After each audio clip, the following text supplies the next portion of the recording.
It's your boy Dozer coming to you live from the Creaky Tiki Studios, and we're here with such good shoot, powered by Pro Wrestling Junkies. Up above me, in the higher powers, we have, I can't point, we have Isaac and Shane. Are you Irish or Macho Man, dude? He's Irish Macho. He's Macho Man. I start out as Macho Man, and I slowly morph into Groundskeeper Willie. Yeah, I'm gonna have to send you some of this fucking weed here, man. Comrade Sam. Oh yeah. And apparently now I'm Otis. Yeah, I was gonna say you're Otis now. Jesus. Well, I got the physique of Otis, and I do love some Tekke. Speaking of Tekke, I guess let's jump right into that little bit of news because that's the biggest story of the day, right? Is that the annual round of Future Endeavors. Future Endeavors pink slips getting chopped. Yep. So they released Shane. Shane knows pretty much the list off the top of his head. Oh, I got it. He got it. Oh, is he pooping? Kalisto. Oh, Kalisto. And Wesley Blake and Peyton Royce and Mickey James and Billy Kay and Bo Dallas and Chelsea Green and Samoan Joseph. Damn, I think that's all of them too. You did good there, bud. I think so. Did he get Tucky? Tucky? I think we started there. Did I get Tucky? No. Well, I said that. Yeah, so we mentioned Tucker several times there. Yeah. I mean, I think the ones that we're talking about. I think the Iconics going to AEW. Huge could make for that women's division. Yeah, it'd be really big. For that women's division. Make that division something to compete with. Yeah, absolutely. Yeah, Mickey James could go to AEW. To be honest, yeah. I mean, obviously she's not the spring chicken she once was, but much like that Christian role, man, she can still go in ring and she'll provide a lot of valuable backstage, prowess for that company in a women's division that needs help. You know what I mean? And I think that's the thing is like normally I would say I think she should just like retire for now and like if the other opportunity comes up, but I think looking at AEW and like what they've done with like the men's division there and all the different factions, they've really just let the women's division slide. And I think getting women in there with some name recognition to build a faction to help build, or not just build faction, but build the division. Like give it some talent. Like when your top girl is Britt Baker right now, and it's like I get it. Like she's got potential, but like she's not a fucking in-ring veteran, and she's got none of that experience to bring to the table. And she needs somebody to compete with. Like you can't have one woman be in your whole division. Well, I mean, to be fair, she isn't the champion. The champion is still Hikaru Shida, but she's got to lose soon. But you can tell that.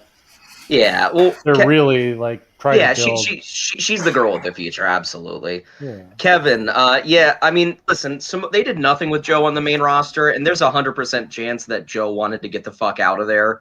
So, yeah, he might end up in Ring of Honor or Impact. I still think that he ends up in AEW for the last, couple main years of his career. He might end up back in Ring of Honor or Impact maybe as, like, a last ride, you know what I mean? Like a last tour. But I think he wants to go have some fun, so... I think he might go back to Ring of Honor to kind of fill the hole Marty Scurll has left and kind of be the booker as well. Maybe. I don't know if he has any chops at booking because, just because you can wrestle doesn't mean you can book. We've seen that time and time again. So here's my issue with Ring of Honor is do they have enough money to pay him what Tony Khan can? And that's kind of my thing is, that's part of it. I think the other part is he, I mean, from his tweets today, it sounds like he's got enough money. If he wants to do nothing, he can do nothing. Yeah. Yeah. So does he say, fuck the money, I've got millions and like, I will take a budget cut to go and try and revive something that I believe in? Well, hold on. I like this. This is a hot take coming in from Kevin Daniel Exile. How about the NWA? Ooh, No way. I don't No. think they can afford him. Yeah, no, But not a chance. I don't know. I would love to see him go to New Japan though. I mean, my issue with Joe in New Japan is they would just immediately put him in the Bullet Club, and that's I mean, which is fine. I mean, the Bullet Club's cool. I like the Bullet Club, but We're always money hungry. I don't want to see Bullet Club Joe. You know what I mean? It's just not. I'd love to see him in New Japan. I think there's a lot of great opportunities.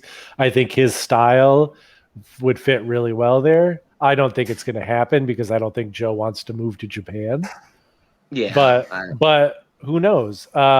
Brenda's asking if we think is Joe money hungry. Absolutely not. No, I don't think so. Honestly, I mean he had the opportunity, I'm sure, to stay on the announced team and do minimal work and make shit tons of money. And I'm sure he wanted his release so he could have the opportunity to wrestle again. Mm-hmm. Well, speaking of money hungry, we've got the Iron Sheik here. Sheik of the week, baby. Pfizer CEO, you fucking dumb son of a bitch. You be careful to otherwise. I give you a Cam Clutch variant that makes you piss out of your eyeballs, jabroni. Oh my God, yo, that's a good one. Oh, Holy damn. shit, don't fuck with Pfizer. No. Yo, Joda Suzuki-gun would kick ass, man. I mean, Suzuki hanging out. See? The last Sheik of the week, one door close, 500 door, get suplexed on their fucking head and get humbled. I own the earth, don't own me. I make the money never make me. Oh, goddamn. Damn. Wow. All right, Sheik of the Weeks, brought to you by what is it? The Credit Union of Northern Tennessee. Yes, the Credit Union of Northern Tennessee bringing you this week's Sheik of the Week. So thank you to them. And I guess the only thing we have to do before diving into the main event is Shane, have you watched They Live? No, I've not viewed They Live yet. Cool. So that's the end of that segment, and we are on to the main event. When are we going to talk about Walter Ciampa? We can just talk about it now. Do you want to?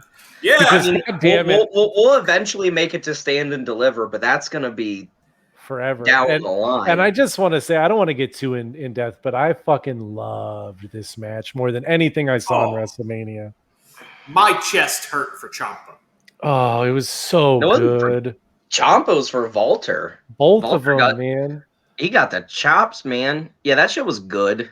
It was extremely good. Yeah. Even Jim Cornette was fanboying about it. Jim Cornette watched that. Fanboy about shit. He watched that match twice, and he said it was the best pro wrestling match that he's seen in the last 5 or 10 years. I think what was it? The only one that he compared it to was the Walter Ilya match. Yes.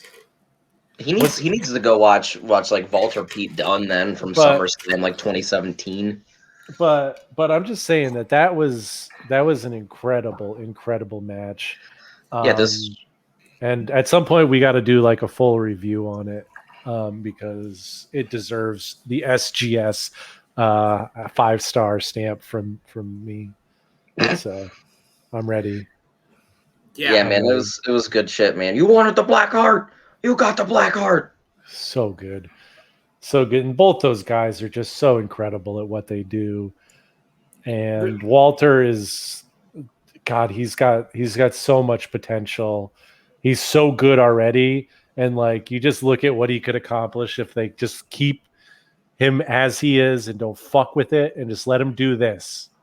Oh, real quick, speaking of Ciampa though, last night or 2 nights ago rather now on NXT, Tomato Cheddar and Tim Thatcher made their they're wanting to win the NXT Tag Championships known. So MSK might be looking to get killed by Timothy Thatcher and Tomato. But the Thatcher and Ciampa are going to be a tag team? Yeah. Yes. Shut the fuck up. No. I told you need to watch. God, dude, so good. What? Oh, I'm so excited for that. See, that's the thing. NXT genuinely gets me excited for wrestling these days. So that's awesome. I'm looking forward to that. We'll have to do some NXT talk in the next couple weeks. Yes, but After Russo, maybe. yeah, definitely after Russo. Which reminder, April 29th, coming to you live from the Power of Pro Wrestling Junkies here on Such Good Shoot. We have Vince motherfucking Russo.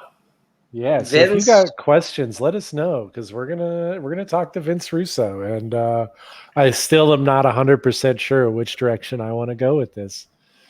Oh dear So God. Oh no, dear God. we're gonna be very respectful because like all no no because all things aside, Vince Russo seems like a genuinely nice human being, and like there's nothing that in the wrestling business really that's worth fucking that he's done that's worth like attacking the man. But I'm just trying to figure out like where we go with our questioning, like what we want to talk about with him. So if We'll you guys figure have it out. ideas, yeah, like shoot us some ideas, and Let us know. We'll make it work. stay tuned for Vince Russo on SGS. But that brings us to our main event. man, Joey, you gotta quit smoking so much, man. That's bad for you. Fuck it. You know, we have 47 matches to review here because, goddamn, Yeah, 2 dude. nights of WrestleMania. We're going to start on night 1, as you should. And we're going to start off, we're just going to talk about the rain delay a bit. Because first time Mania's ever been rained on. Yeah, let me tell you. Let me tell you guys something real quick. So when the rain delay hit, I actually couldn't have been happier. Wade and I always go to a yearly rock and metal festival called Sonic Temple here in Columbus, Ohio. And the past 4 years, we've gotten rained out. Obviously, like at least one day, and we'd had to go home and come back and all this bullshit, dude. Just like they did. Let me tell you, we didn't get to go last year. We did, it's not happening this year. So I felt right at home. It was tight. I was like, hell yeah, dude. That's funny, man. We're getting rain delayed. I thought Oh, yeah. I thought the rain delay honestly was one of the best things that's happened in WWE in a long time because I swear to God, some of those unscripted promos were so fucking good. Like Drew McIntyre's promo, I thought he was about to start whooping some ass right there. incredible. I New Day? kind of wish they would have started it right there and just sent a referee in and then just started like a backstage brawl where they eventually worked their way out to the front. I think that would have been so cool for that It would have match. been awesome. But It would they have been wanted awesome. McIntyre to have that entrance. Yeah, no, I know, but still, like that would have been rad. Like It would have been a great call. I totally agree. Yeah. I would have loved to see it start that way. But to be fair, like that was one of the best things I've seen him do. Like getting to see him actually cut a promo like that was great. Getting to see the New Day do that was fucking awesome.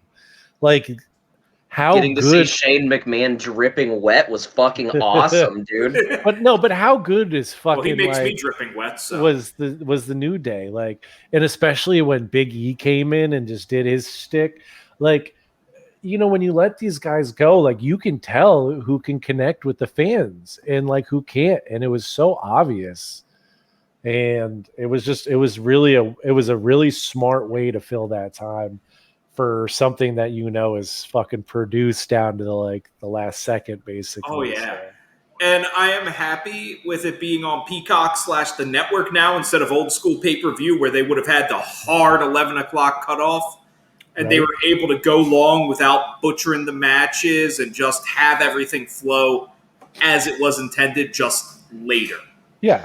I mean, for a company that shits the bed on a lot of things that are very simple, they handled something that is really unprecedented. You know what I mean? Obviously, it's never happened before. They handled it well. I mean, I had a good time with it. The half an hour that it took kind of flew by. I wasn't sitting there like, Yeah. please save me. Oh, absolutely, man. It was one of those things that like they, for one time, like really rose to the occasion.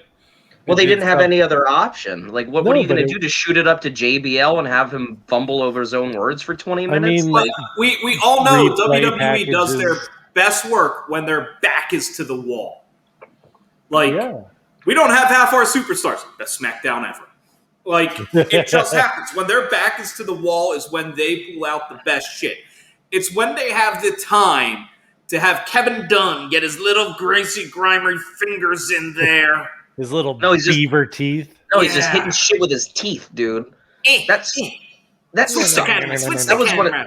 That was one of the only things that really sucked about WrestleMania this year was that Kevin Dunn had his whole fucking suite of cameramen. And especially early night one, you could just tell he was so happy to just be clicking shit because it would just go camera to camera. You couldn't tell what the hell was going on, dude. Spits flying everywhere, dude. He was so excited. Yeah. Oh my God. It was so ridiculous. It was just every camera fucking. Yeah. Oh God. It was like if WrestleMania was produced by the worst YouTube jump cutter ever. It was like a fight scene at a fucking like Jason Bourne. You know what I mean? Where it's like all it is. No, it was the fight scene out of. There was the one scene out of Kung Pao where they're standing in the field and it's just jump cuts back and forth. Yeah. Yeah, it was bad. That was bad. But that leads us right into our first match, where we had Drew McIntyre taking on the champion, the almighty Bobby Lashley, with some great fucking entrances from both of them. Lashley with the lightning, Drew with the cannons. Was he the only one to get cannons the whole time? I think so. Bailey night too, when she interrupted Hogan and Titus O'Neil and then got beaten up by the Bellas. She got cannons. Those cannons should have been used more because those cannons were awesome, and you had them. Yeah, but regardless, cannons. The match. I don't remember much other than it felt like it wasn't what they were planning on doing. Yeah, it felt like it was just like kind of thrown together, and they were planning on a couple big spots, and they couldn't do it because of the wet, like how wet it was.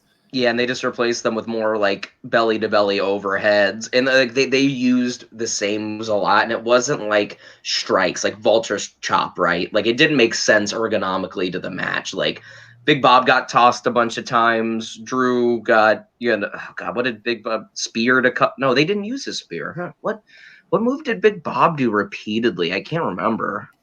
I don't even remember at this point, honestly, because it was fucking first match out of 35, and I just remember being like, "Oh, that kind of sucks that he lost like the title at the first time they're in front of a fucking crowd." Yeah, but the right guy won, and again, they're playing hot. They're playing hot potato with the belt. Bob, Big Bob deserves this title run. I don't love Big Bob. But you do love Big Bob. Don't lie. I mean, yeah, like sexually, but as far as in ring, no way. But I mean, he deserves this long title run. This match itself was just a nice big man Haas match. There was nothing too special. There wasn't anything too terrible. It was just kind of there. Yeah, good old big Haas fight. It was a 1.5 star match for me. It just didn't do anything for me. I'll give it 2.5. It tickled me in a little dirty spot, but not much. All right. I'll cut it down to just an even 2 because it didn't tickle me that much. Okay, well that brings us into our tag team turmoil match, where I'm just going to rattle down all these teams so I don't have to keep jumping back. We had Lana and Naomi starting it off with Billie Kay and Carmella, with then the Riot Squad coming in. Then Dana Brooke and Mandy Rose, and then she fell, and then she rose again. Mandy fell, and then Mandy rose. Yes. And then Natalya and Tamina. And, there were eliminations in there. They came out one by one. It was a match. It was a mess. It wasn't very good. Mess. How, if you're the WWE, and you want to present legitimate contenders to Shayna and Nia, and like you expect this to be believable, how does the Riot Squad not win this match?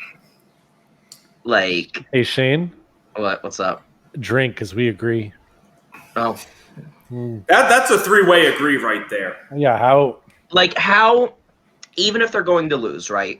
You have had the Riot Squad, who has been a team since before there were women's tag belts, right? Yeah. This has been a reoccurring thing where I have to drink because Nat Turner's on screen.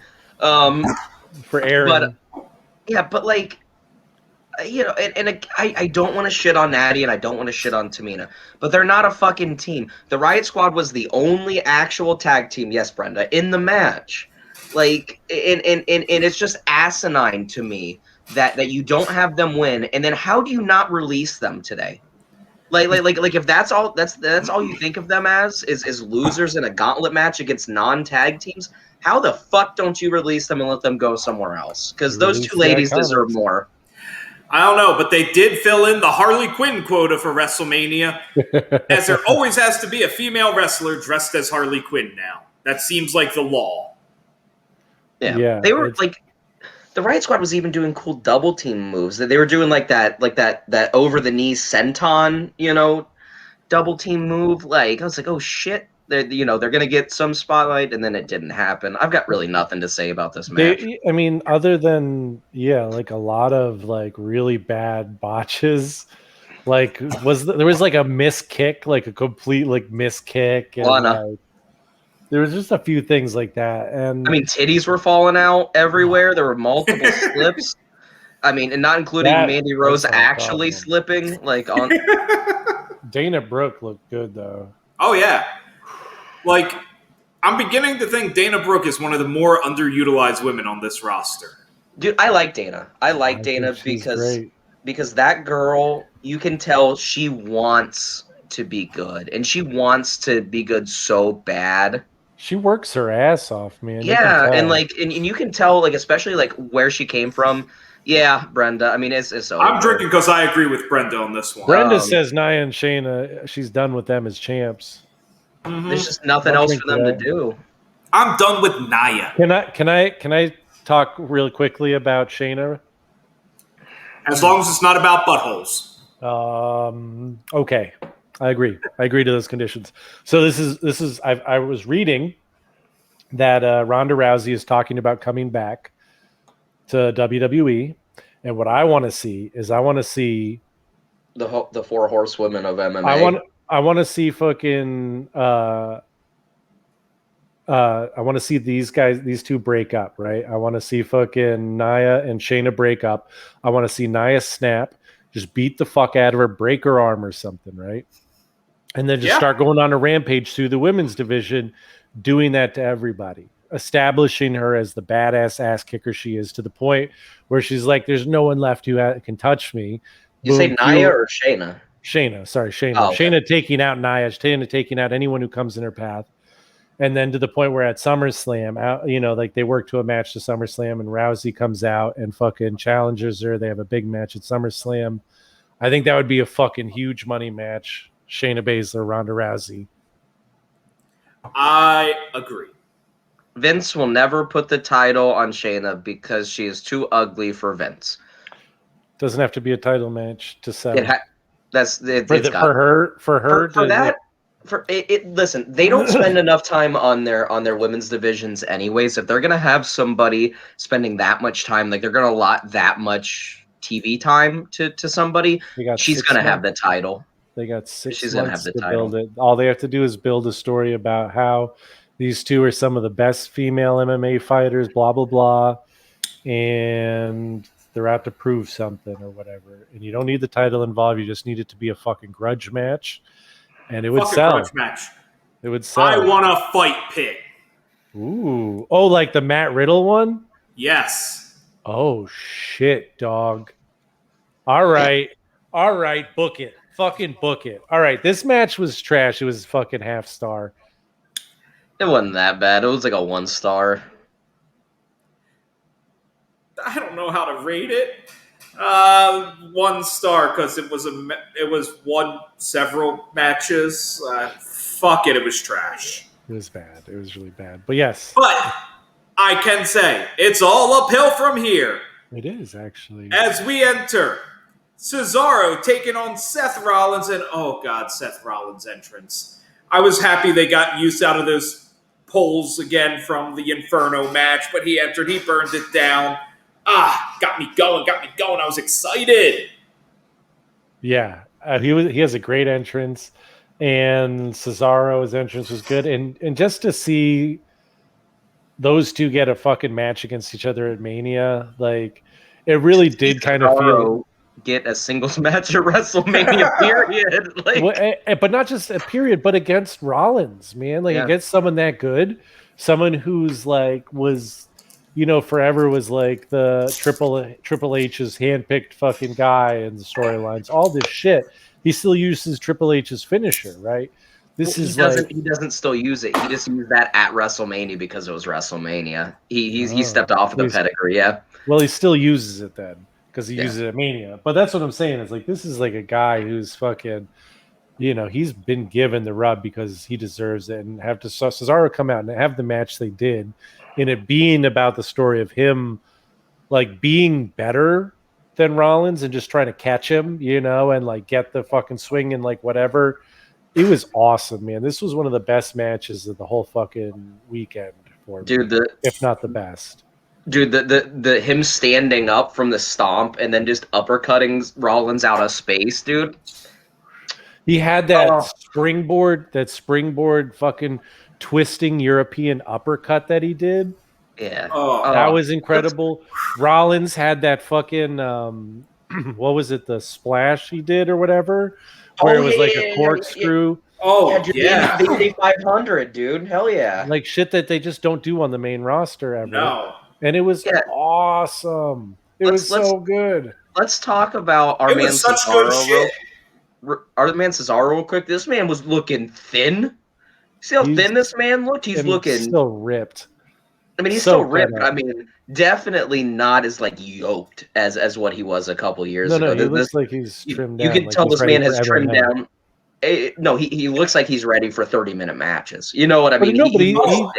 He looks like he could go and go into MMA right now with that physique and that body. Yeah, he's got that. I just hope that this match, this performance, turns into finally a push for the damn man. Yeah. I want to see a good singles push. I want to see him get somewhere. I want to see him take on the head of the goddamn table. That's where I want to versus Roman would kick ass. Can you imagine if Cesaro was the dude to dethrone Roman? Like what a fucking rocket to the moon. A cold day in hell, dude. Like, but I could see how it could happen because I could see Roman brushing him off as not a competitor, not maybe having his right-hand man at his side ready to go because he doesn't need him. Unfortunately, Unfortunately, I think there's a certain bigger man from night 2 that's probably first in line to face Roman coming up. A rather large man. We'll talk about him, but we'll bring that up then. He's large. He's big. He's large. No. They just released Take. No. This match, this was a 4.25 star match. I will go back and I will watch this match again for sure. It was great. I watched it again today. 2 times we watched. Yeah. And it was great on replay.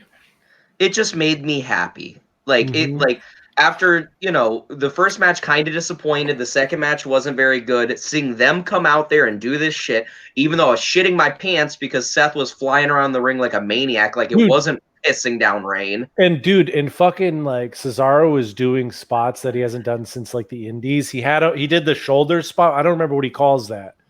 Where he had the UFO, and he had Rollins on, and when he released him, it was the most perfect fucking release I've ever seen of that. Because Rollins took the bump perfectly. It looked so good.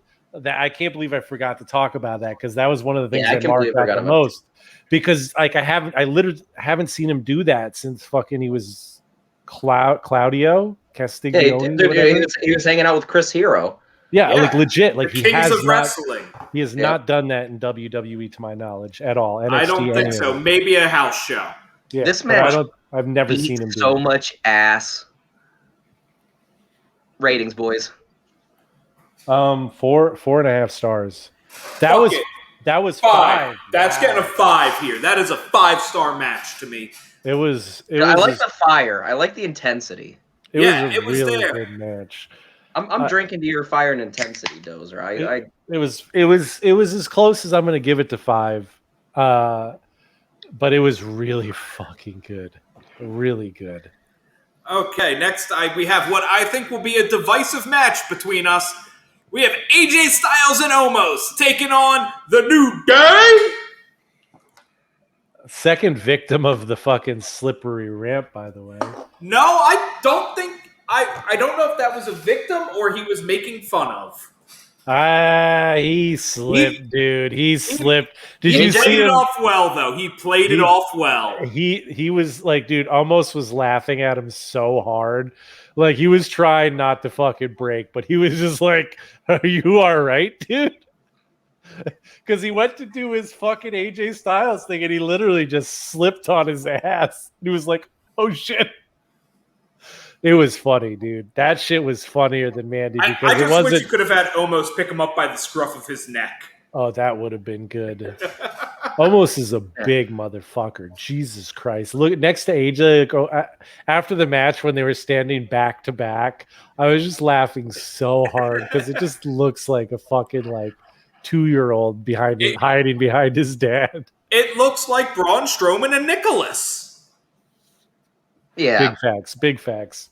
This match, up until the point in which Omos tagged in, was a tag team clinic by the New Day, and it was fun to watch. I liked when Omos came in too.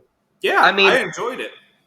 The only thing I didn't like is Omos has no clue what he's doing. He's got the worst, like, I'm going to extend my hand for you I've ever seen. He's not grabbing the tag rope. I mean, Jesus, I'm the one bitching about this, and you two old angry fucks are not? What is going on? He's just a big hoss who's there to kick people in the head. Straight up, he was like limp wristing, like he was gonna dead fish shake hands with AJ Styles the way he was sticking his hand out, trying to help him. You know That's what? part of the gimmick as well. He's not supposed to be that guy. He's Bad just Bunny supposed did to it be, right though. I'm here. Bad Bunny held that rope, man. Oh, get there. But up until the point in which Omos came in and ruined the match, it was extremely good. I was laughing my ass off at Xavier. Woods commentating the match by himself. Hey, Cole! This is how you effectively cut off the ring. This is how effectively you cut the ring in half for your opponent. He cannot reach his tag team partner. AJ, this is why you are not a tag team wrestler. Dude, he's so good. The New Day as a whole are national treasures that should be protected. They just get better and better. They're Hall of Famers. They're Hall of Famers. There's no doubt. Let me fantasy book something for you two real quick.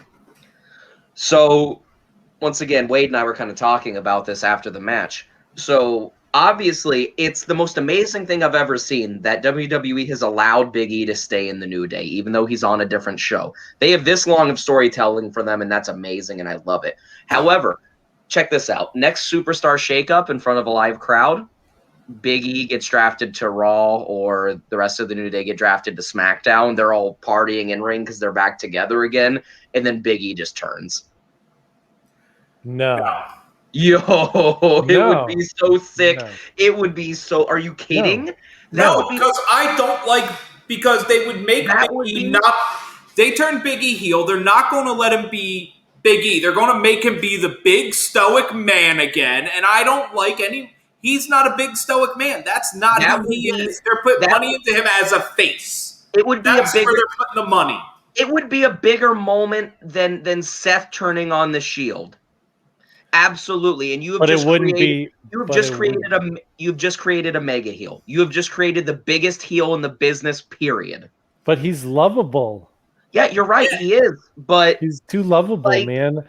Again, and the New Day is one of those groups was made kind of for the kids.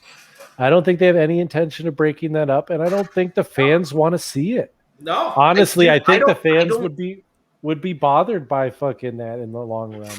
Yeah, it would be a great moment, but I don't think the fans actually would want to see it. I'm telling you, that's gonna be what happens. Like I can almost guarantee, because here's what I think happens is I think he goes and he loses to Roman a couple times, then the superstar shakeup happens, and then he uses that frustration with not being able to be a single star, turns heel. He's gonna turn heel. He's going to, because they're not going to turn Kofi, they're not going to turn Woods. They're not going to turn any of them. They're- I don't think they ever break up. I think they always stay together. I think that is part of the allure of the New Day gimmick, is they are the one faction, the one group that never breaks up. Sound off in the comments about Vince that one. hates tag teams, dude. I guarantee you Vince has tried to break them up before, and somebody backstage talked him out of it. It's coming. No. I honestly, while I see what you're saying, is I think this is one of those groups that they're not breaking up like that. Name But I another could be group wrong. that they haven't broken up like that. That's what makes them different. Yeah, that's what the makes thing them the is- same up until that's what makes them different up until they're the same. They have realized that there can be no Jannetty if they don't break up. I just don't see a reason to break them up at this point. Like, they're all so good. They have such great chemistry. They sell so much merch. The kids love them. That's exactly what Brenda says. They sell too much merch to break up. But Kofi is also 42 years old. This Again. motherfucker is not in the twilight of his career. Like Woods and E still have time. Edge is 47. I mean, yeah, but Kofi's never going to be Edge, bro. I mean, unfortunately. Brock Like- Lesnar is only 43, so he's got years left in the tank. Yeah, Kofi still wrestles more than Brock, so. Yeah, I know. Good for him too. Although Brock has the better deal, let's be honest. Can we rate this damn match? Yeah. 3. Yeah, I think it was. I think it was Stole a my three-star rating. match. That's a 3-way 3. Well, a big drinky poo for threes. Yeah, I had fun. I thought like for his debut to win the titles, like he was dominant. But we'll see what happens going forward. So Woods is a manager. Kofi could be, but Woods is a manager. That is a man built to be a manager. yeah, and Big E honestly could do it because that motherfucker can talk too. Yeah. You ever seen a manager that ripped, though? I mean, Not really. why not though? Because he can wrestle. I mean, yeah, but I mean, seriously though, you could do it. Is all I'm saying. He's that good. Effectively, all 3 of them have been managers, because with the Freebird rule, right? Whenever they would just switch up, the other person that was just standing out there is their manager. So Yeah. And that brings us to Braun Strowman taking on Shane McMahon in a steel cage match. This was so much better than it had any fucking right to be. Oh God, yeah. that is the McMahon, at least Shane and Vince. That is the McMahon thing. Is whenever they're presented with an impossible task, other than Shane at Hell in the Cell versus the Undertaker, they somehow pull through and they somehow make a match that, like, I would go back and I would watch this match again. Like I did. I watched it again and it was fucking awesome again. I was like, started out and like, okay, this is one of those things that, like, when they did the whole build package, and as anyone who watches us knows, I don't fucking watch Raw. I don't watch any of the build-ups. So like, I learn about it through their packages, which are some of the best shit they produce. Yes. But when it was like a package of literally like, I don't like him because he called me stupid, I was like, Jesus Christ. I was like, really? Like, this is where, like, this is the build to this match is Shane called me stupid and I want to fight him. Great. And so, like, I was already, like, so disinterested because the build seemed so fucking dumb. But as soon as shit got going and, Shane had his lackeys out there hitting him with chairs, they got in, and it was fucking I'm great. going to agree with you, but I'm going to one-up you a little bit here. Because not only did the package you sit there and go, oh, God, this match is going to suck. You saw that cage lower. You saw these weird-ass bags hanging off the cage that are never there. You saw this weird-ass platform that's never there, and you just went, what the fucky finish are they going to do here? What fucky shit is going to be in those bags? I didn't notice either of those things. I at thought all. the bags were cameras. Honestly, that's what I thought was they were like. But at first, but I quickly lost track and didn't pay any attention to them. So yeah, it's our guy back there. Sorry. Anyways, Cesaro and Seth. oh are yeah, wrestling sorry, behind yes, Joker right now. I was wondering. But the match was way better than it had any right to be. Way I just want to take a second real quick and then just sip one to my friend Elias for the position he's ended up in. He's not dead, but he's been buried. Yeah, dude, he's hanging out with the racist member of Sons of Anarchy, whatever that group was called. The Forgotten Sons, as Shane McMahon's lackey. Yeah, I mean the match started off slow. It was a bunch of normal, like, I'm just gonna hit you with a chair repeatedly because you're big and I'm small, from Shane to Braun. But then it grew and grew and grew up until the point where Shane bopped him in the noggin with the toolbox, and then Braun up and came and then tore literally through the cage, which you've never seen that before. That was incredible. And that was the thing, is I've seen two things in this match that I've never seen before. And when he fucking grabbed the corner of the cage and just ripped it off and literally peeled it back, I was like, oh, all right. Like, I was expecting maybe him to punch through it. We all thought this match was going to end by Braun throwing him through the cage and him winning by being thrown out. Yeah, this is the issue with Braun, is they do all this cool shit for him and then he just goes and like loses the heavyweight title match. Like, it's just what happens. And then, but anyways, obviously you have Shane and Braun. Braun kind of throws him up top, starts screaming at him, yokes him off the top. Shane just does a front flip straight onto his back. That was a perfect spot. He took that bump perfect. It was an incredible spot. I fucking just almost shit my pants. I swear to God, I was fucking like, Jesus Christ, that was the dumbest thing this man has ever done. I'm gonna be honest. I think I would have shit my pants less if he would have thrown him off and through the table, because at least they could have put a crash pad under the table, right? Yeah. With this, he just landed flat back on the fucking mat. He bounced a good 6 inches high, and he fucking bounced a foot forward. I swear to God. I thought he dented the ring initially. And then he just went and took a running power slam afterward, because that's what was needed. Yeah, I was like, what is it? And even on gotta get them finishers in. Even a commentary is like, well, the power slam is just elementary at this point. And I'm like, it's unnecessary at this point. You just killed the man. He's like older than I am. Call an ambulance or He's something. He's like 50 years old, and you yeeted his ass right off the top of the cage until he fucking bounced, bro. Like, that was a crazy spot. That was the craziest spot of the whole fucking match. That spot should have happened, and then as Braun was climbing down, they should have just like spliced in the "do not try this at home" deal, and then like when he's down, he just power slams him. Yo, that shit was brutal. Man. Yeah. Well, the spot of the night for sure. If not the whole weekend. Shane, rate this match 3.5.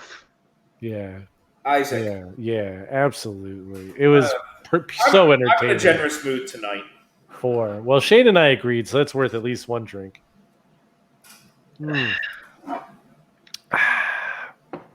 Yeah, great match. Really good. Especially considering like expectations going into it. Very minimal, none. We're not even halfway through this night, so. See, I told you we're trying to cram fucking 6 hours into a 1 hour podcast. We're junkyarding it. Hi, boys.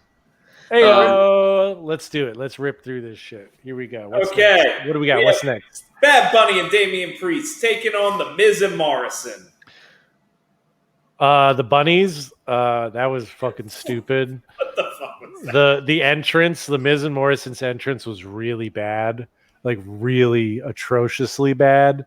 Yeah, even I think by on purpose. I think it was bad on purpose. Maybe even by like sing along standards, like R-Truth standards, like what's that? Where was Truth, by the way? Where was Truth the entire weekend? Where's the 24/7, 7-Eleven, I-95 European championship. Yeah, Where was I it? don't Being know. defended in Old Spice commercials. Oh God, yeah. Oh it's yeah, I true. guess.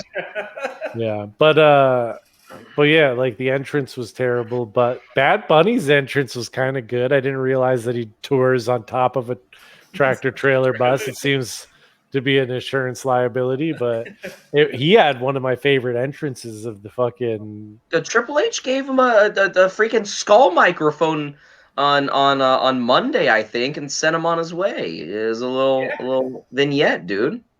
And Dude, it gave it was to him again on NXT, and we'll probably give it to him again tomorrow on SmackDown. Yeah, probably. But if I'm being honest, like I'm torn on this match because part of me hates to see a guy who looks like Bad Bunny beat up on The Miz and Morrison, who are obviously like much better and stronger than he is. We also had big man Damian Priest hanging out with him. Yeah, So but he also held his own against The Miz and Morrison for a while before he even tagged him in. That being said, I am so fucking impressed with how much effort he put into this and how hard he obviously trained for this and how good he was Yeah. that I am willing to I suspended disbelief for it. I really did. Because I was like, what the fuck? And by the end, I was like, this dude legitimately has one of the best fucking celebrity appearances on WrestleMania that I've ever seen. I mean, celebrity like appearances, matches, debuts. Period. I mean, the only I think his performance was better than Rousey's. To be honest. Well, and Rousey's is like a fighter though, and Yeah, no, no, no, that's the no, thing no, is I no. It's fine. I mean, I'm just saying, as far as debut to debut, I think that in a professional wrestling, just bless here, you, Matt. I think that Bad Bunny had a better debut than Ronda Rousey because Ronda Rousey got I Rousey got disagree. carried by two men in their 50s, dude. Dude, that match, I don't care, was an incredible match, and as good as Bad Bunny was, that match was much better. The Rousey Angle fucking Triple H Stephanie match was just a way better match all the way around. But Bad Bunny, as far as a pure celebrity goes, I think the only person who can compare even is McAfee, right? And Pat McAfee's an McAfee athlete. was better than both of them combined. So Yes. but he didn't do it on the main roster, and fucking Bad Bunny he did fucking did he do the destroyer? He did a Canadian destroyer. He did a bunny hop. He did a Canadian destroyer on the outside. What the fuck? And I hate the destroyer, but I'm impressed. So I did recognize that Bunny did a lot of moves that did not require a lot of effort on his part. he got beaten up for most of the match. He looked pretty fucking strong, But he did it well, so I'm not. No. And he did really I'm not well. criticizing him. No, that was the perfect place for him, is just to get beaten up, hot tag to Damian Priest. Damian Priest comes in, cleans house, he tags back in, he gets the win. That's fine. I'm not bitching. It was way better again than it had any right to be. Ratings, boys. Way better. Three. It was way better than it had any right to be. Yeah. I'll drink to that. With some tequila. Oh. Yeah, that brings us to our main event of night one of our main event. And that gives us Bianca Belair taking on the boss, Sasha Banks. This was very good. Incredible match. If Seth and Cesaro wasn't the match of the weekend, this was for me. Like both of these were just absolutely like, I mean, 4.5 stars. I'm just gonna say it right now because it was that good for me, right up there. Yeah, there was this match was very story driven, and that's fine. Like the entire match was based around Sasha like going back to like being the badass that she once was, because being a face isn't very good for her. So she's going to take any advantage that she can to keep her title, and that's why she has the title. And obviously the biggest advantage she has is Bianca Belair's fucking 38 pounds worth of hair. And Bianca Belair is really well known for using the hair to her advantage. So the entire match is based around the She's not at the same time. She was known for that in NXT, but not on the main roster.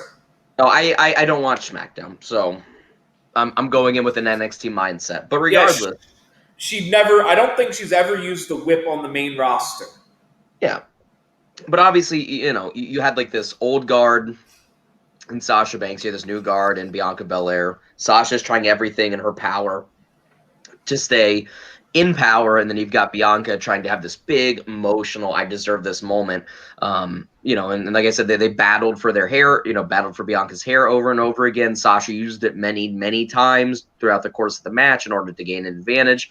At the end, Bianca just whips the fuck out of her. It sounds like hell, looks like it hurts like hell, and then hits her with her burning hammer thing. The EOD or whatever. It was, the hair spot was fucking badass. It was really well executed. Whether they piped in that sound or not, I don't think they did. I think that was the sound, bro. You saw it already on her. That hit her hard as fuck. It looked like it hurt, but the sound just, I don't know. And maybe you're right. It felt like it was piped into me. Oh, hi, Nat. It felt like it was piped into me, but it also was just like she welted up and was red immediately. Oh yeah, immediately. And Isaac, real quick, talk about your favorite spot bit from this match. I know it. My favorite spot from this match was that. So what it was fucking Bianca Belair was on the outside.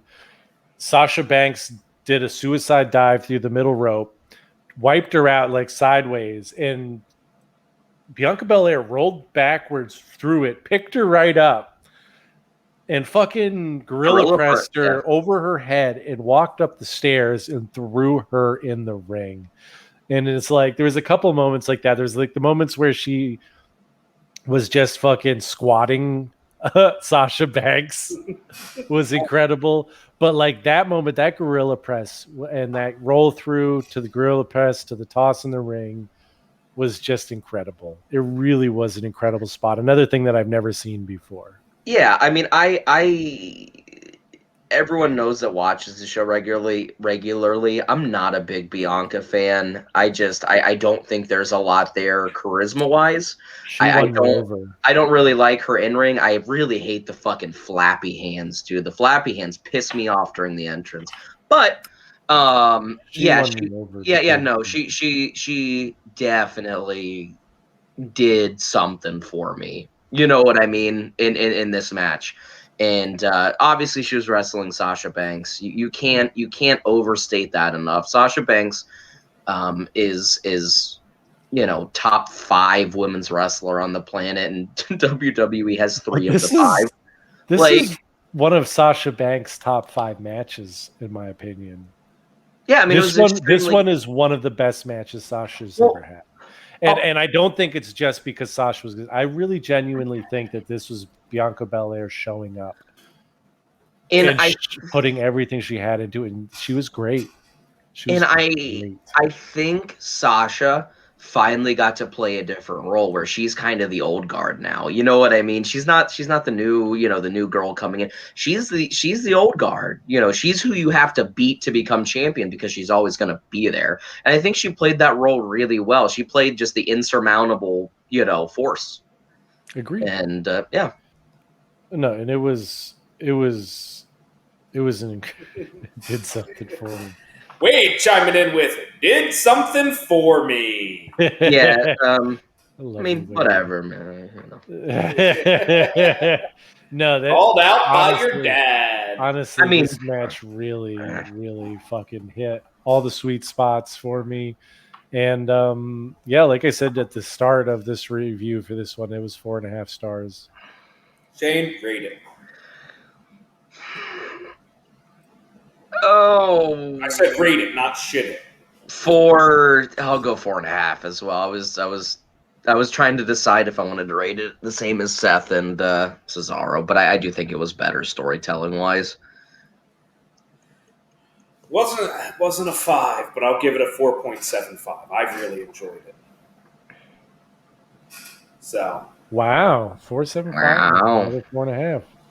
yeah, that brings us to night 2. Where okay, everybody, let's lower our expectations again now, because we're back to a starting match. We have Randy Orton taking on The Fiend with Alexa Bliss. The Fiend with the entrance of the night, I guess. The box was cool. His entrance was cool. I'll give it a straight up just incredible on our pod. Yeah, this shit was stinky, dude. It stunk so bad. And it was so WWE. It was unbelievable. I knew It wasn't even WWE. It was Vince McMahon. Well, yeah, Vince McMahon is Pure WWE, Vince. dude. No, but it was pure Vince. And it just stunk, man. It stunk so bad. You have had 3 years. It sucks so much. I hate it. Yes, exactly, dude. You had 3 years to build up to this win for Bray at WrestleMania to beat Randy. And they can't do it once because fucking Alexa ended up bleeding fucking Ultimate Warrior goo out of her eyes or some shit, dude. The Papa Shango shit, dude. And just they still do the stupid ass fucking red lights in the arena for the Fiend matches. It makes it hard to watch. It makes no sense. Alexa, I guess, is no longer involved with the Fiend now. She said that she's got to go her own way on Raw. Or so. They have ruined the Fiend to the point of no return. Fucking get it out of here and just have Bray come back as Bray Wyatt. Or just fucking may as well make him goddamn Husky Harris at this. No, point. just release him. Release him. Let him go anywhere else because this stinks. Having Randy Orton beat Bray again at WrestleMania stinks. And it does. Like, it sucks so bad. It was 2.5. 0.25. I agree, because the match itself wasn't anything good either. It was like 9 minutes. There was a fucked up finish. There was nothing fun. Like, 0.25, just incredible, taking a shit on our podcast. That's about how good it was. It's a 0.5 for the entrance because he came out of a cool Jack in the Box. That was pretty sweet. Okay, that brings us to the Women's Tag Team Championship match where we have Nia Jax and Shayna Baszler taking on Natalya and Tamina because nobody is Mina. This match was, again, better than it had any right to be. It was better than I thought it was going to be. That's not a high bar. It was the best thing I've ever seen Nia Jax or Tamina do. Not a high bar. It's something. Yeah, I mean, to a certain degree, right now, Tamina is JTG on the roster. Well, she's getting more of a push right now. She did get the pin in the fucking first night. It was the biggest. It was the biggest moment of her career. The first night of Mania. This match was whatever. I don't want to waste too much time on it, honestly, because it wasn't anything special. It just didn't need to go 14 minutes, dude. It was 1 star. It was a match. We'll give it the 1 star. It was more than a match. Come on now, y'all. It was a pretty good match. It was like a 1.5. There was no consequences. You already know who was gonna win going into it, but the in-ring work was solid. It was just too long. It was a 1.5. Okay. I respect that. I still say 1, but I respect. I'm going with the 1. That brings us to Kevin Owens taking on Sami Zayn with Logan Paul at ringside. I don't remember much about this. I remember enjoying it, but it was quick. Yeah, 9 minutes, 20 seconds.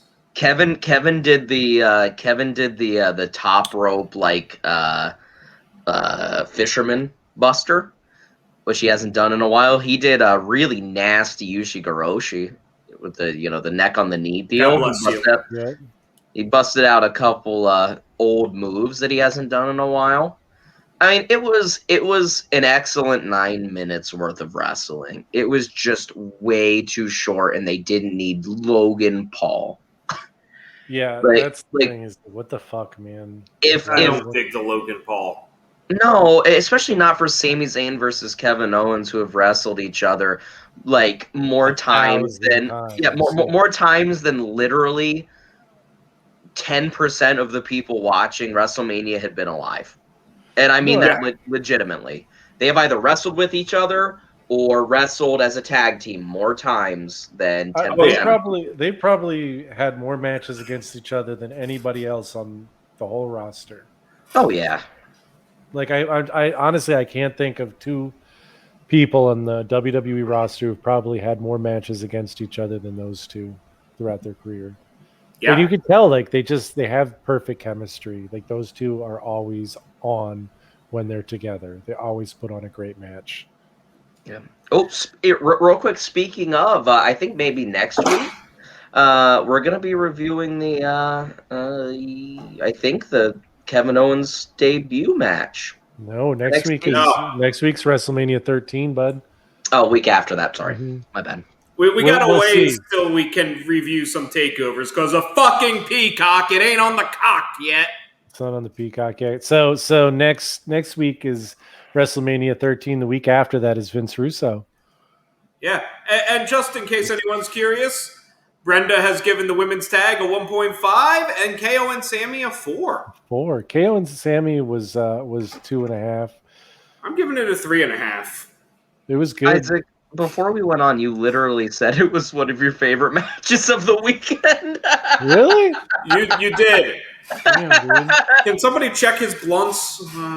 Has he had too many or I some just shit? don't. Well, from I guess right before we started to now, I forgot what happened. This was a This is three. why you don't do drugs, kids. No, this is why you do, because I don't remember anything from yesterday. This was this was a 3-star match. That being said, again, the right guy won, and like Brenda said, KO kind of kept this anti-hero, I'm Stone Cold thing going, where he stunned Logan Paul, big pop from the crowd. It was a good piece of business all around. It should have been longer. Yep. Yeah, sadly, they just can't really turn this into a rolling thing for KO. I love KO's character. He's great. Everything he does is great. Yeah. That brings us to Sheamus taking on Riddle. This was pretty good. This was pretty fucking good. It was hard hitting. It was snug. Riddle got his teeth kicked in at one point at the very end there. Dude, the freaking he tried to go for the bro salt and then just got absolutely yoked in the teeth. Yep. Yeah, it was a good Sick. match. It was a good match. I would have liked to see Riddle win, honestly. But, I mean, it's Sheamus. And Yeah. as much as I I've always liked to make fun of Sheamus, he's been consistent. Since day one, he's been consistently decent. Like, he isn't the best, but he isn't the worst. He's Sheamus. He's gotten a lot better too. I really think he's coming to himself like since the bar run. You know what I mean? And it seems like That helped a lot. he's settled in. You know what I mean? And he's kind of again just this guy that you can always count on to put on good matches. Yeah, it feels like he's finally comfortable. In my head and in my heart, I wanted Riddle to win, but like we were talking, Riddle was never supposed to be champion to begin with. It was supposed to be Keith Lee. So, I mean, the fact that he held the title to begin with was good for him. Real quick, we need to talk about the backstage stuff from before. It was the greatest thing I've ever seen. Cameras there, Khali's hanging out. You're like, oh shit, it's a great Khali. And Matt Riddle comes riding in on his scooter, and I was like, bro, you need to open a store, and you could be scooters for giants, bro. And I was like, I never knew I needed this. This is awesome. Like, Dude, great Khali versus, and then great Khali and Matt Riddle hanging out, and then the camera pans a little bit, and fucking RVD comes in, and I was like, yo, this is insane. This is the craziest shit I've ever seen. And then RVD pulls out rolling paper. He's like, you need to get branded, man. Here, have some of my RVD rolling papers. It was incredible. Dude, it was I really liked this match. I really, really liked this match. It was Another one that was better than it had any right to be. I think that's the theme from this whole Mania was like, it really was like a much better show than the card would have you think. Yeah. This match, Isaac, go ahead and rate it real quick. I want to see where you're landing. For me, I think it was a solid 3.5.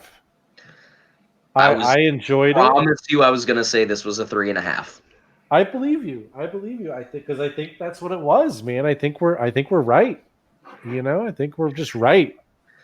I mean, really, these 2 nights of Mania are like kind of top contenders for rewatching material. I mean, I would go back and watch both of these nights. They're I mean, shockingly some of the best Manias. Yeah, I mean, just solid stuff. Well, it just feels like they knew somehow that having the crowd back, first of all, was very important to do things that were directly for them, that were like obviously for them. And a lot of the decisions that seemed to be made were to please the crowd. And I think it worked. Brenda telling us we should watch the Sheamus promo on Talking Smack. And you know what? Maybe we will. Maybe we won't. We don't watch SmackDown. I don't, yeah. But Talking Smack sounds fun because I do that sometimes. That's like half the premise of our podcast. You could tell everyone involved wrestling wise was so stoked to have people back, and you could tell that they were just like performing above and beyond normal means. You know what I mean? Well, and that's the thing is like at the same time, like there's been something missing for the last year. And it's been that crowd, it's been that live energy and like being able to feed off it. And you could tell it like made a difference. Like seeing like there was only one thing missing. It was all of you pals. Welcome my pals. WrestleMania. But I mean, even going back, real quick to like the emotion, the raw emotion that like Bianca Belair was showing in the ring to start that match. Did you guys see Sasha when they were doing like the whole welcome to WrestleMania thing? Did you see the fucking smile on her face? Like that was like Edge was crying, Rhea Ripley was crying. Well, that was Rhea's first Mania, man.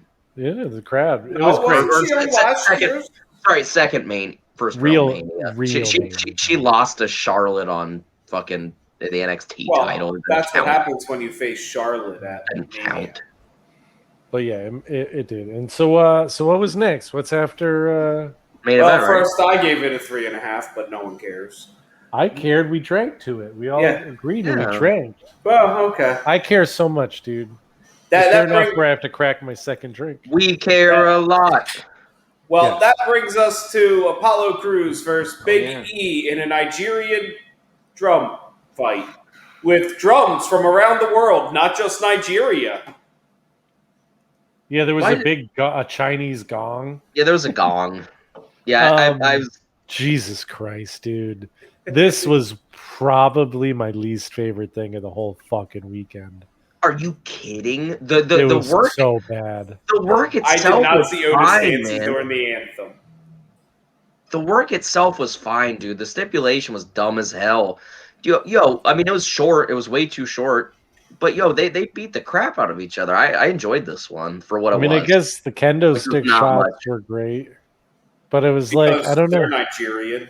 It just didn't. It just felt like it just didn't make any sense to me. It felt disjointed. It didn't feel like there was anything happening. There wasn't long enough to have anything to feel joint. It was like 7 minutes, and that's it, dude. It was just sort of there for me. And the Nigerian drum match having what's his face run out. It's like it just felt very fucking WWE. Oh yeah. Like here's like our new black guy faction, the Nigerian guys. Except Dabba-Kato isn't Nigerian. Dabba-Kato is like. That's what I'm saying, dude. I don't know. I'm not speculating.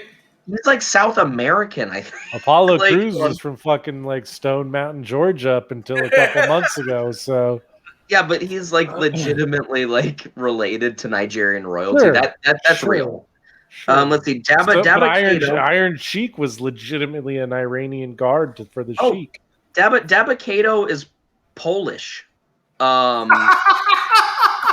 I mean, but that's Yeah, it. That's it. That's classic WWE. Hey, we got this big black Polish fella.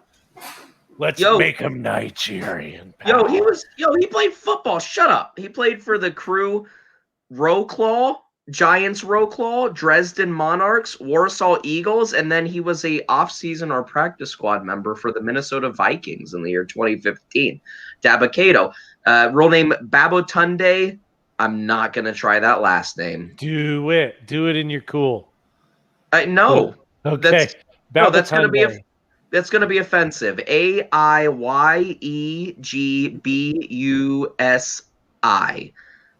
Busi. Yeah, Aiyegbusi? I eat pussy too, dude. Yeah, bro. Gotcha. Dude, nothing like the Polish Nigerians, man. Outside of Nigeria, Poland. Brenda, I'm drinking to that, Brenda. I'm drinking to that. Brenda, I'm smoking this blunt. I'm gonna do the old cannonball. I'll take a big rip and a drink. Brenda, you come hang out more. Yeah. Oh God. But anyways, this match was like a 2.5. 2.5, and Dabakato made no sense. It wasn't the worst thing I saw all weekend, but it was a one for me.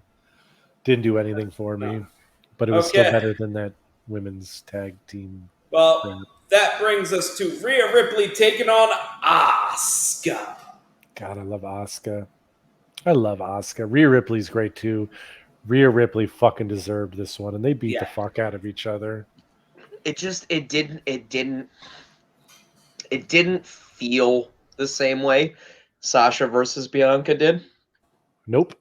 It didn't. It didn't have any of that feeling. It just kind of felt like, okay, Asuka's losing again, and here is Rhea winning. You know what I mean?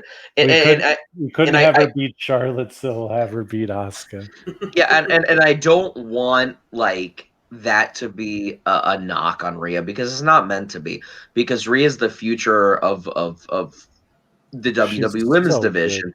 She's incredible. She's got the look. Good. She's she's alternative. She's big. Good. She can work. She can sell. She can work face and heel. I mean, she's really just kind of got it all. And then there's Asuka, who just loses at WrestleMania and loses and loses and loses. Like, this was just a foregone conclusion match. Unfortunately, you turned it on and you knew who was winning. Oh yeah, and it's Rhea. I'm not arguing, because I love Rhea Ripley though, and it was a good match, and it hit the buttons. Sometimes you need the match that you know how it's going to end, because you think you know how everything's going to end, and then the next match happens. Yeah, I mean, it was good. I mean, I'm not mad at the match, but if I'm gonna go back and I'm gonna watch 4 matches from this card, this isn't one of them.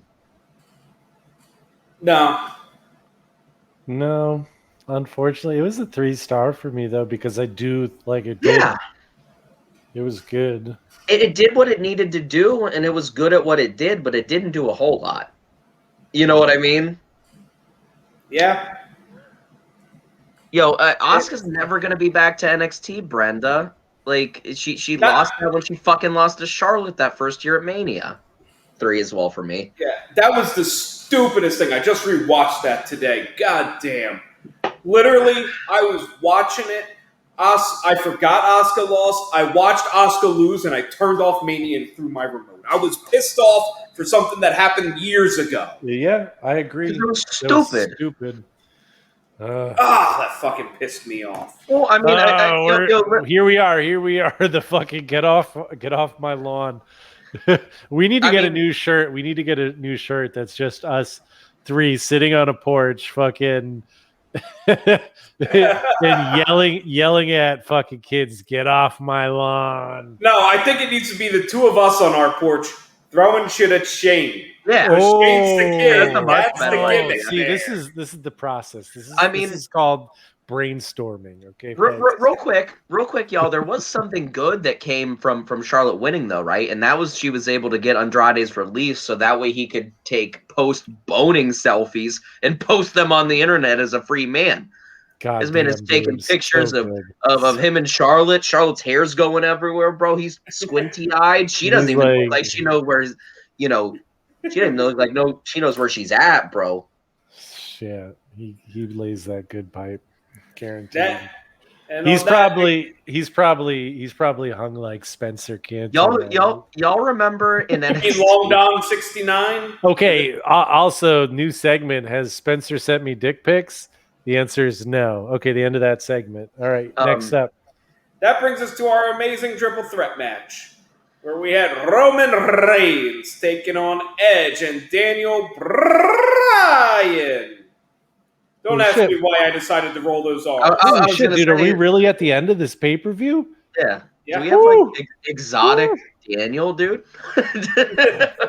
Daniel Nice. Exotic, Daniel exotic. Ryan. cousin of Joe. Ricardo Rodriguez answered announcing for Daniel at this point, but Oh god This damn it, match- the Spanish announce table's going to appear and kick my ass. Ooh, is the Spanish announce table available even? this I match, don't know. this match, let me tell you, seeing Edge come out like to the crowd at WrestleMania, right here, right there, Oh, It was right great. there, it hit somewhere. That's where I started it. I skipped to that moment just because I wanted to see his entrance, and you could just see the raw emotion in his face. You could tell he'd been waiting for that moment, and to be able to main event a WrestleMania again. Dude, just him running around, right, getting set in the middle. Has Edge ever actually main evented? Over and over again, dude. Yeah, Okay. Cena. Okay, yeah, okay. Taker. Yeah, They ended the show with the Taker one Yep. though? Yes, they did, because Taker's pyro went into the crowd and hurt people. Oh shit. all right. Sorry. Yeah, you're right. but All right. yeah, this match was extremely good. Like from the offset, you had Jey Uso getting involved in super kicking everyone. You had them taking him out, dumping shit on. Oh, that DDT looked gnarly. That execution was so good. It looked incredible. You had Daniel Bryan almost killing himself. Suicide dive through the middle rope, dude. Got caught. Roman saved him. Yep, that was so scary, bro. I was like, please don't die. Please don't die. I'll tell you the scariest portion of this match, though, was the spear on spear violence that was Edge and Roman, where they speared each other at the same time, and it looked like hell. It looked so bad. There's no way that doesn't hurt. Real quick, I want to give another shout out to Wade real quick. 2 seconds before that happened, he said, "What if they speared each other?" And I said, "No chance." And then they immediately speared each other. So give him a shout out. Chance. Oh yeah, dude. I didn't think they'd do it with Edge's neck. I didn't think they would chance it. This is why we need Wade's Week in Wrestling. You got to talk to him about it, man. I'm trying.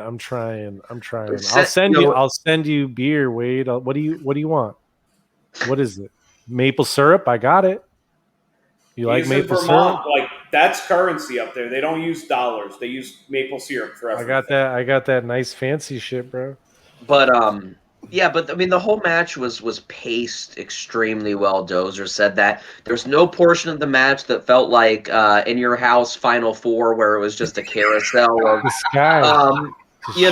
Shots fired all over the where place. It was just a carousel of different matches happening at the same time. They all felt intertwined.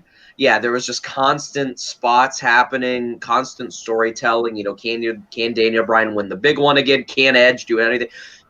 At the end, you had Edge hitting, hitting a concerto and then getting taken out and then getting concertoed, and then you had the fucking concerto back was so good, dude. And then you had Roman Reigns stacking up the two old pieces of shit like garbage and pinning and both getting of them. and here's the thing: is there was a moment there where I was like, wait a minute, like, are they going to try and rat fuck this into something where, like, oh well, the guy who was on top of fucking Brian or whatever got the pin, but no, he got both of their shoulders down for it the was pin.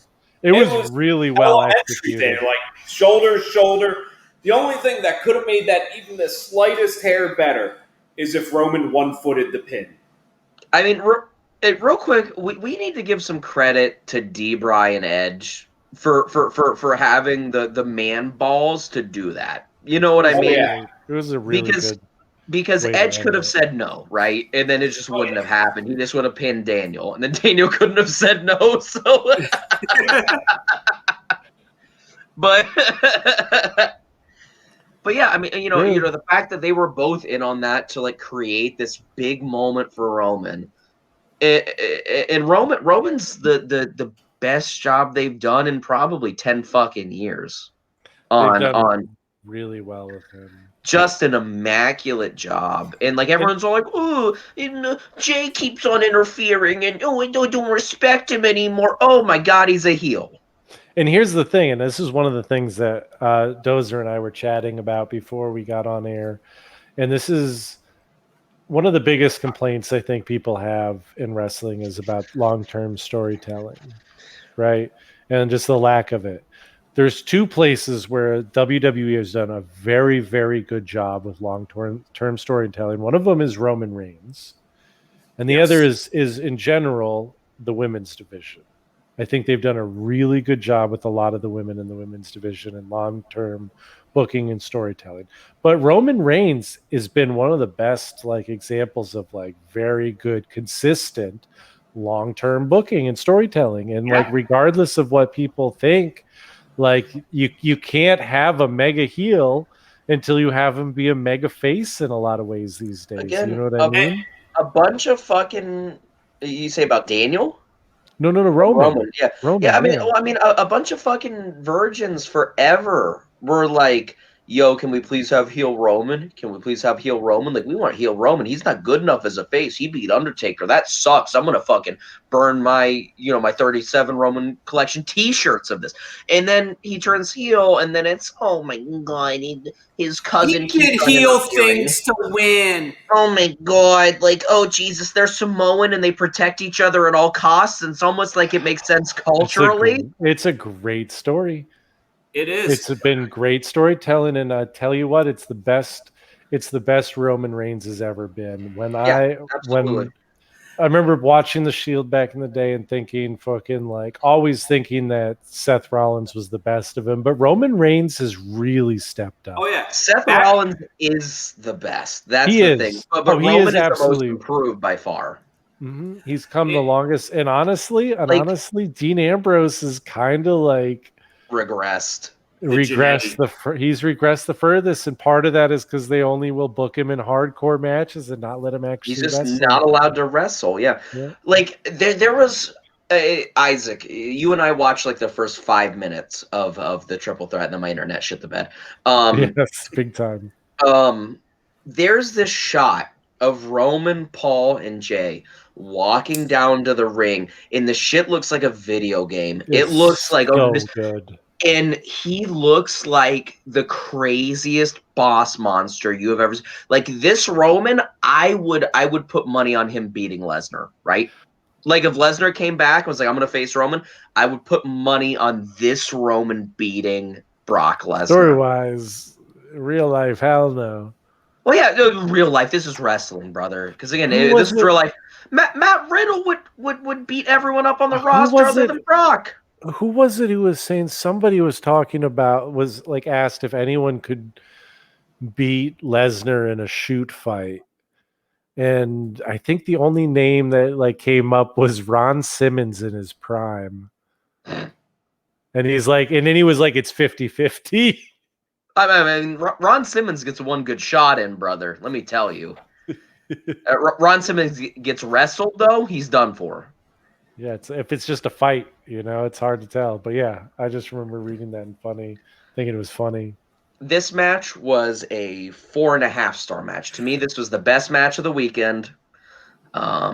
This is what I'm gonna go back and watch if I could only watch one match. Wow. Yeah. 4 for me, solid 4. Really good match. Triple threat just isn't always my thing. I think the outcome was pretty clear from the start. Like I don't think there was much. I think that there was plenty of Oh, edge yeah. there. Well, with it Most being people went in thinking Edge was winning this With- clear cut, with- no doubt. with it thought being it a was triple Roman. threat, if it was just Roman versus Edge, obviously you know who's going to win. But when you have Daniel Bryan added in as kind of a scapegoat finish, Roman doesn't have to take a pin. I think it was really smart booking because I was on the edge of my seat to see what happened the entire time. Absolutely. I thought it was going to be Roman, but it was. I thought how they got there was really well done, and I thought they booked it really, really fucking well. I'm going to give it a go on. Sorry, no. I was just going to say as they booked the whole weekend really, really well. One of the best booked Manias I've seen in a long time. Yeah, and I'm going to give it a 4.3 repeating because that is one of my favorite grades to give. All right. It was one of my favorite matches of the weekend. I enjoyed the shit out of it. This was. What do we give this Mania as a whole? 4. This is one of. I'm gonna do it. Just say it. This is one of the best WrestleManias I've ever seen. It is. I agree. Yeah, There's no doubt. No doubt. Incredible. I'm gonna give it the 4.20, baby. 420, baby. This gets. Oh, one that's of the Isaac's highest grade right there. You don't know. That's his highest grade. You may give a 4.5, but a 420's that's way better. They need to keep Mania at 2 nights. And I firmly believe that because it keeps the crowd more invested. It keeps you just watching in your house more invested. Mania at 2 nights is the shit. Rather than having fucking nine goddamn straight hours of WrestleMania. It's going to be one night next year, and I think it should be 2. But I'm sure it's just logistically a nightmare to do that in fucking Dallas or whatever. WWE. I know this is a logistical nightmare on so many levels. But should they do 2 nights? Yes. In 2 cities? Oh. Go old school WrestleMania 2 style. Have 2 separate cities. You split the difference. Maybe, and you do the SmackDown before in one. You do the Raw after in another. Like, you split the difference as best you can. You have NXT going on in one, the Hall of Fame in another. Dude. I love the way your brain thinks. I think that's a great idea, honestly. That would be fucking hot, dude. That would be incredible. Dozer. Dozer. Yes. I think that's good. I think that is the perfect thing to end on. Thank you for sticking with us. Go buy our shit. Wait, Dozer rate WrestleMania? Dozer, we have to rate WrestleMania first, but ProWrestlingTees.com/Pro Wrestling Junkies. Buy our shit. Sorry, I gave it the 4.2. I gave it the 4. I didn't give it a rating. I'll give it a 4.20 as well. Awesome. I'm just on a 4. All right, man. Okay, well, on that incredible bombshell, we have been SGS, powered by Pro Wrestling Junkies. We'll see you next week when we're going to talk about WrestleMania 13 with the one, the only DDJ. DDJ. Oh, and also DDJ. I forgot about DDJ's next week, and also again, check us out for Vince Russo on the 29th, 10:05 every Thursday, right here on Pro Wrestling Junkies, and Saturday mornings at 4:20 a.m. on the podcast service of your choice. Yeah, boy. Have a great night, or whatever we sign off with.